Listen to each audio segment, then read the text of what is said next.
Maaf, tapi saya akan terangkan lagi ya. Dalam Islam tidak ada namanya asuransi sebenarnya ya. Apa itu asuransi? Menjamin sesuatu yang belum jelas bagi seseorang.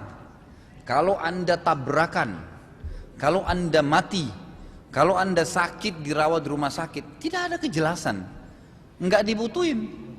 Tahu enggak sampai sekarang survei menjelaskan kan gitu. Asuransi yang ada, saya tidak sedang menghardik lembaga asuransi, yang saya jelasin seperti apa kalaupun mau dibentuk lembaga itu seperti apa secara syar'i ya. Ada caranya. Tapi yang ada sekarang itu mengiming-imingkan seseorang untuk bergabung hal yang tidak terjadi. Kalau Anda sakit nanti dirawat nginap sekian hari gratis. Kalau sakit, kalau nggak sakit, gitu kan? Kalau tabrakan, kalau badai, kalau gempa, kalau dalam Islam tidak boleh ini. Nggak boleh menjanjikan sesuatu atau menganggap orang akan terjadi ini maka harus bayar sekian untuk itu. Itu satu sisi ya. Jadi tidak boleh ada iming-iming seperti ini nih. Dan hasil survei lapangan, coba antum lihat saja, mungkin bisa dicek di Google ya, hasil survei ya. Orang yang memakai asuransinya dengan tidak memakainya. Yang tidak memakai itu 75% ke atas. Masalah kasus orang masuk rawat rumah sakit, ada orang sudah 5 tahun bayar asuransi premi tiap tahun, tidak pernah masuk rawat nginap, nggak pernah. Nah itu. Jadi orang yang menggunakan itu pun kena iming-iming tadi itu kecil sekali, kan gitu, seperti itu. Satu sisi yang lain, asuransi ini masuk jelas dalam satu bab yang dilarang oleh Nabi SAW. Dalam hadis Bukhari kata Nabi, dalam hadis itu dikatakan Nabi SAW melarang mutlak transaksi gharar. Apa itu gharar? Merugikan salah satu pihak atau transaksi yang tidak jelas produknya, waktunya, tempatnya, jenis produknya, harganya. Ini gharar namanya. Nggak boleh, Nabi SAW melarang tuh. Kasus gini misal. Baik, kalau kita tidak menggunakan premi 1 tahun tuh, bayar misalnya sederhana lah, anggap 80 ribu, anggap 100 ribu, kan gitu. Nanti kalau masuk rumah sakit akan ditanggung 5 juta. Gimana caranya kita mempertemukan premi 80 ribu atau 100 ribu dengan pembayaran rumah sakit yang 5 juta? Gharar ini. Kita bayar 100 ribu, kita dibayar 5 juta. Dan sebaliknya, kalau kita nggak pakai, hangus, udah dianggap selesai, diambil oleh asuransi. Makanya orang yang kena yang dijanjikan atau diiming-imingkan tadi itu kecil sekali sebenarnya. Makanya perusahaan asuransi itu berlumba-lumba sekarang membuka, karena keuntungannya luar biasa, gitu kan? Karena orang yang pakai pun itu sedikit sekali. Kalaupun seseorang itu mati, target di asuransi itu, orang mati itu kalau semenjak dia mendaftar, selama umur dia masih 25 tahun, target asuransi itu masih 50 tahun loh. Dia targetnya itu orang meninggal minimal di umur 75. Kan begitu. Jadi dia 75 tahun baru meninggal. Kalau ada yang meninggal pun di bawah itu ya jarang. Paketnya dia begitu. Masih ada sekitar 50 tahun, 30 tahun. Selama 30 tahun antum dikumpul uangnya, dengan uang nanti dikasih premi kalau kematian, tidak balance itu. Tidak balance. Gitu kan? Kalau antum sakit, ya pada saat hari H sakit, itu antum ikhtiar, insya Allah akan ada. Boleh antum nabung, cadangan nanti kalau saya sakit akan ada, itu lebih baik. Karena jelas tidak ada gharar, tabungan antum sendiri. Antum butuh, antum pakai, selesai, gitu kan? Karena gharar ini diharamkan dalam Islam, tidak boleh. Dalam Islam itu kemarin saya jelaskan, waktu kita jelaskan masalah tidak boleh mencurangi timbangan, ingat ya. Ada beberapa konsekuensi hukum dalam ekonomi Islam. Tidak boleh ada kebohongan, tidak boleh ada kezaliman, tidak boleh ada gharar, gitu kan? Tidak boleh ada ya manipulasi, semua harus transparan, gitu kan? Semua harus ada kejelasan. Ini syarat-syarat rukun-rukun ekonomi dalam Islam. Jadi saya tidak pernah menemukan ada sisi, kalau saya pribadi ya, selalu kalau ditanya ada sisi dibolehkannya asuransi dalam Islam kalau sistem yang ada sekarang. Saya masukkan mobil saya, Orres asuransi 5 juta saya bayar, selesai. Tabrakan, hilang kah, kena gempa kah, asuransi yang tanggung. Gharar akhi. Antum bayar 5 juta, hilang mobilnya, nilai mobil 200 juta, asuransi bayar 75% dari situ. Anggaplah antum dapat 175 juta, antum cuma bayar 5 juta. Dari mana ini? Gharar ini. Ini sama dengan riba. Kita bayar sekian, kita dapat sekian. Kan gitu. Dan iming-imingnya tadi kalau hilang. Ya gitu.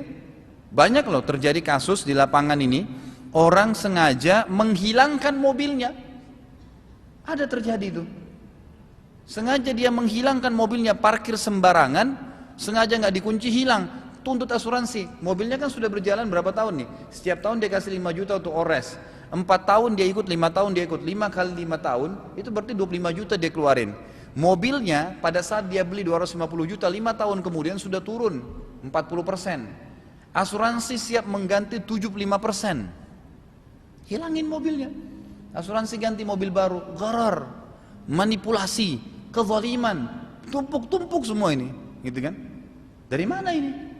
Nggak bisa, dalam Islam tidak boleh itu, jelas tidak boleh.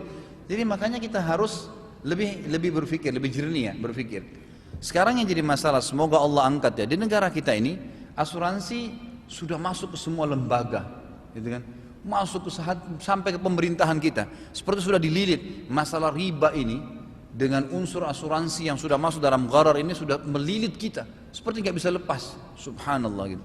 Seperti tidak bisa hidup kalau tidak ya KPR. Mohon maaf, saya kemarin waktu bahas di Kelapa Gading Bulughul Maram, jadi kitab lain yang saya bahas pas masalah bab jual beli, dan saya bilang kalau anda masih, mohon maaf ini bahasa saya ya, saya tidak nyinggung siapapun dan anda boleh cerna baik-baik. Yang saya maksudkan bukan menghardik siapapun, tapi saya sedang memberikan wacana. Kalau anda belum mampu saudaraku untuk beli rumah, jangan paksain KPR. Maaf saya bahasakan ini ya, nggak usah, kontrak aja nggak apa-apa. Kenapa harus paksain? Kecuali kalau ada sistem yang syar'i. Kita terlibat dalam masalah ribawi.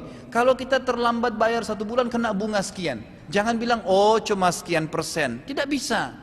Riba kata Nabi SAW 73 tingkatan. Terendahnya seperti seseorang menzinai ibunya sendiri. Untuk apa maksain diri tinggal di rumah yang dasarnya sumbernya haram?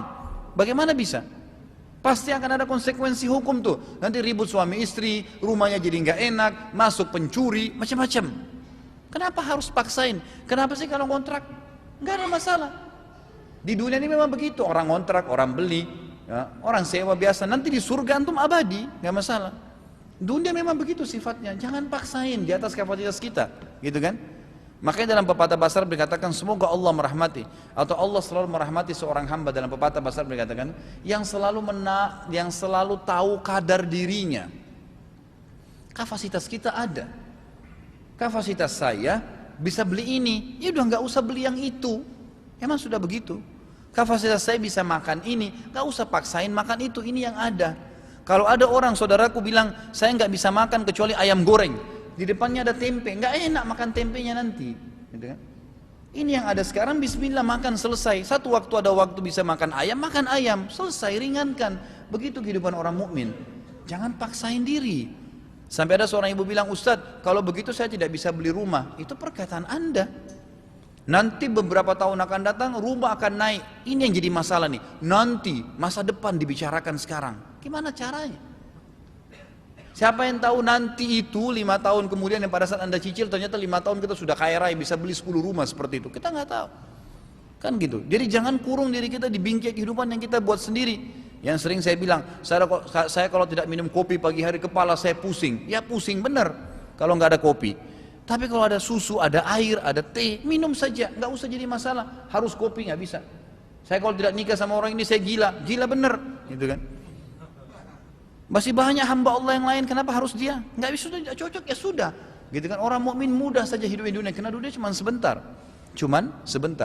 Baik, lalu bagaimana bentuk asuransi sebenarnya? Kalaupun ada, kita paksakan kalimat ini. Sebagian ulama menulis namanya syarikatut ta'min dalam bahasa Arab. Tidak boleh ada gharar, sama konsekuensi. Tidak boleh ada kezaliman, tidak boleh ada riba, nggak boleh ada manipulasi. Semua ada kejelasan masalah ini. Kalau saya punya perusahaan asuransi, lalu saya mengambil, misal kita ambil konsekuensi asuransi mobil tadi, masalah 5 juta dibayar per bulan, per tahun misalnya preminya ores. Baik. Pada saat tabrakan mobil itu, mobil anda ikut asuransi sama saya, 5 juta uang sudah di-store ke saya, tabrakan kena biaya 3 juta. Anda lapor kepada saya, ini Pak, mobil saya tabrakan, baik saya bilang bawa ke bengkel A, saya tunjuk sebagai kantor asuransi, bengkel A, bengkel ini berkualitas, datang ke sana nilai biayanya sekitar 3 juta, baik lapor 3 juta, asuransi ini harus bertanya kepada orang yang punya duit, mau nggak biaya 3 juta nih? Oh mau, konsekuensinya apa? Nanti akan dikasih bagus, ini jaminan, baik, maulah. Berarti nanti dibuatin kwitansi bahwasanya dari 5 juta uang dia sudah dipakai 3 juta, sisa 2 juta loh uangnya ini. Kalau 3 bulan kemudian tabrakan lagi, kena lagi 3 juta, Anda punya kewajiban membayar 1 juta tambahan. Mungkin Anda tanya kepada saya, lalu apa keuntungannya kalau gitu saya ikut asuransi? Keuntungannya karena Anda ditunjukkan bengkel yang bagus, yang berkualitas. Asuransi untung dari mana? Dapat diskon dari bengkel karena punya dapat nasabah. Ini yang boleh secara syar'i, nggak ada masalah. Ya, tidak ada kezaliman, tidak ada manipulasi, tidak ada gharar merugikan pihak. Ini yang boleh. Allahu a'lam. Jadi saya tidak tahu ya, kemarin akhirnya ada orang yang bertanya sama saya mungkin seperti ini, bagaimana kalau seandainya sudah diwajibkan, karena sudah terlanjur KPR tadi, kemudian diwajibkan asuransi, ini sudah terlilit dalam masalah itu. Saran saya Allahu alam, jadi kita berlepas diri dari situ. Kalau sudah terlanjur ada ribawi, tadi KPR kita jalankan dengan sistem ribawi, maka jalankan yang ada. Kalau kita punya kemampuan lunasi, kalau tidak jalankan yang ada sambil istighfar kepada Allah dan jangan buka pintu baru lagi. Ini saya sarankan Bapak yang bertanya bisa kembali ke dosa besar ya, yang ketujuh kalau nggak salah ya itu, yang masalah riba itu. Sebentar saya lihatin dulu. Iya yang ketujuh, halaman 31 ini. Maaf Pak, yang bertanya bisa dipegangin dulu. Ini Pak, coba dilihat dulu dalilnya itu ya. Dosa besar ketujuh, halaman 31.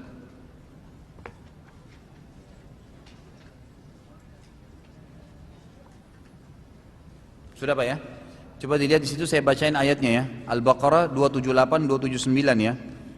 A'udzu billahi minasyaitonir rajim. Ya ayyuhalladzina amanu taqullaha wa dharu ma baqiya minar riba in kuntum mu'minin fa in lam taf'alu fa'dhanu biharbin minallahi wa rasulih. Lihat di footnote nomor 1 Pak lanjutannya. Fa in lam taf'alu fa'dhanu biharbin minallahi wa rasulih wa in tubtum falakum ru'usum amwalikum la tadhlimuna wa la tudhlamun. Lihat footnote Pak ya, di bawah sekali. Footnote nomor 1 saya baca terjemahannya. Maka jika kamu tidak mengerjakan atau meninggalkan sisa riba, artinya sudah terlanjur riba nih, kan gitu. Terus kita membuka lagi pintu riba baru, maka ketahuilah bahwasanya Allah dan Rasulnya akan memerangimu. Artinya Allah dan Rasulnya ini kalimat berat ya, akan memerangimu artinya akan menyusahkan hidup kamu. Dan jika kamu bertaubat dari mengambil riba, tidak membuka lagi pintu riba baru, maka bagimu pokok hartamu yang sudah berlalu selesai, nggak ada masalah. Ambil alih saja, gitu kan? Kamu tidak menganiaya dan tidak pula dianiaya. Al-Baqarah 279. Ya. Jadi jelas bahasanya di sini. Kalau sudah terlanjur maka bertaubat kepada Allah Subhanahu wa taala, selebihnya jangan membuka lagi pintu riba itu, Allahu alam. Karena ini nanti akan berentetan gitu. Kalau saya sih tidak heran ya, KPR di bank ribawi kemudian direntetin dengan asuransi zulum tadi, kezaliman itu sudah biasa. Karena memang kesalahan dengan kesalahan